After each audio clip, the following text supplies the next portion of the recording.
ISIS? Well, don't be. Recently, ISIS has been running out of money and supplies they need.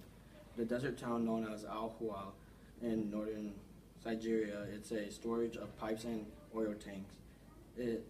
Recently, ISIS has been forced to abandon it. It has helped ISIS for years with their war. In 2015, ISIS lost more than 40% of their land. Airstrikes have been shot on their oil. Some of ISIS financial offices have been destroyed and killed. Trading for ISIS has been hard. Many of ISIS cash depot has been bombed. Will ISIS manage to keep saving their money? Now into national news. In the north-central area of Seattle, there is Greenwood, a neighborhood of bars, restaurants, and coffee shops was shaken up early Wednesday morning. Wednesday, March 9th at 1:45 a.m. Pacific Time, an explosion was reported in Greenwood. 40 minutes before the explosion, a gas leak was reported, the cause of the explosion. 67 employees from the fire department rushed to the scene.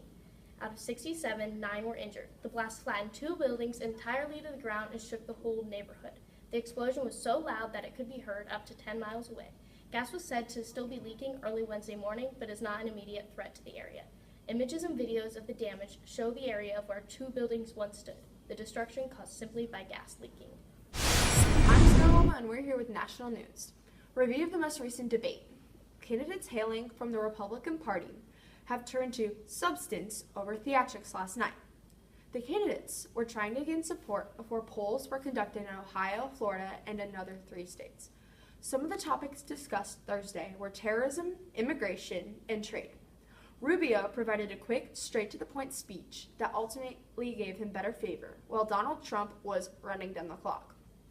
Trump had very low energy so far. No joy in him unless another one of the monkeys is hurling poop his way. Bill Maher, host of Real Time with Bill Maher. Now we have a whale of a story with Science News.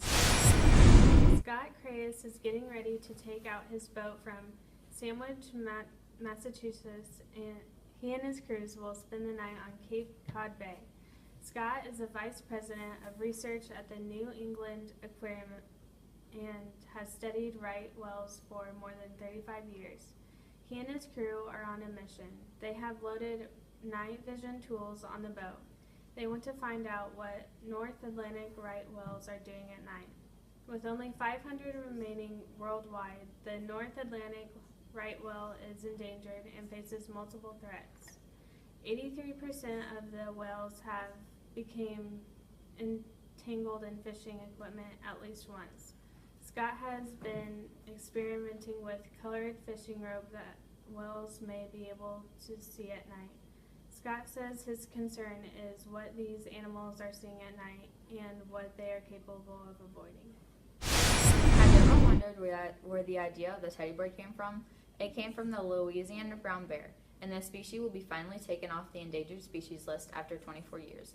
The bears were put on the list due to loss in their habitat, otherwise known as deforestation. When the bears were placed in many different wildlife conservations, which all work to maintain their population and make it increase, the fact that the Louisiana brown bear was a big deal because it plays a role in the American history.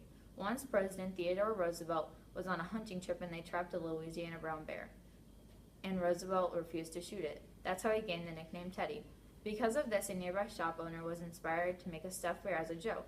However, the bear went viral, and that's how we have the cuddly toy today. All in all, we have worked hard to maintain and preserve their population, and our reward is that we can enjoy them for many years to come. A dog with a rare birth defect was in a shelter for a long time before he got adopted by a girl with the same defect. An animal shelter in San Francisco had to rescue a 8-year-old tan chihuahua, but no one wanted to adopt him because of his birth defect. He was born with a condition that prevents the bones in his hands or feet from fully developing. After the shelter saw that no one was adopting him because of the defect, they decided to find a family with the same defect to see if they would like the dog, and it was a perfect match. They adopted the dog and they lived happily ever after. Now on to Allie and Madison with St. Patrick's Day News. Happy St. Patrick's Day! To the nearly 35 million Americans who trace their ancestry to the Irish, incidentally more than 7 times the population of Ireland, There is no day like St. Patrick's Day, the occasion for the festivities which rivals any ethnic heritage celebration which recognizes Ireland's patron saint. St. Patrick's Day is a cultural and religious holiday celebrated on the 17th of March and named in honor of the patron saint of Ireland.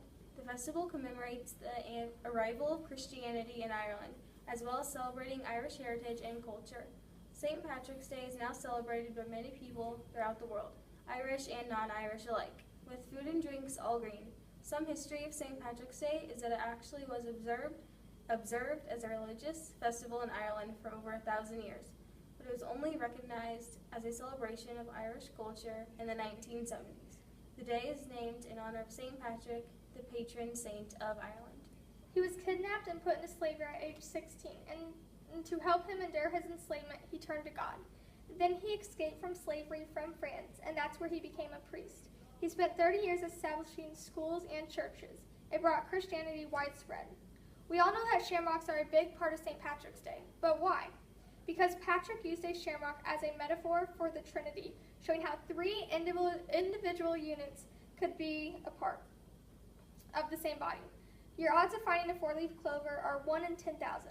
Patrick's color is really blue and not green. In several artworks, the saint is wearing blue or has blue close by. Later, the color turned to green because Ireland receives a lot of rainfall and is a very green country. Today, the country is referred as the Emerald Isle. Today, wearing green on the holiday represents Shamrock, spring, and Ireland. Many people wear green, dress up, and typically most kids and sometimes adults get their face painted, particularly if they're joining a parade or festival. At parades and festivities, many people do Irish dancing, which is a form of step dancing and is very popular in Ireland. Most also eat traditional Irish foods like beer, corned beef, lamb stew, cabbage, and potato bread. It is nevertheless meaningful to millions and millions of Americans. Today's New York City parade holds more than 150,000 people in the parade, and about 3 million people come to watch. The parade is in New York, and it's 2.1 miles long and takes the marchers 5 to 6 hours to get all the way through it. Chicago has the second largest parade behind New York. In America, $4.14 billion is spent on St. Patrick's Day. Over 100,000 people watch the Chicago River change color. 400 pounds of green dye is dumped into the Chicago River to change it green for St. Patrick's Day. Happily, times have changed on both sides of the water, with less fighting and less to fight about. That in itself is a fitting memory for Patrick, the great messenger of peace. Also, St. Patrick's Day is this Thursday, so make sure you wear your green so you don't get pinched. Happy St. Patrick's Day. Over theatrics last night. The candidates were trying to gain support before polls were conducted in Ohio, Florida, and middle stakes. Hey, we got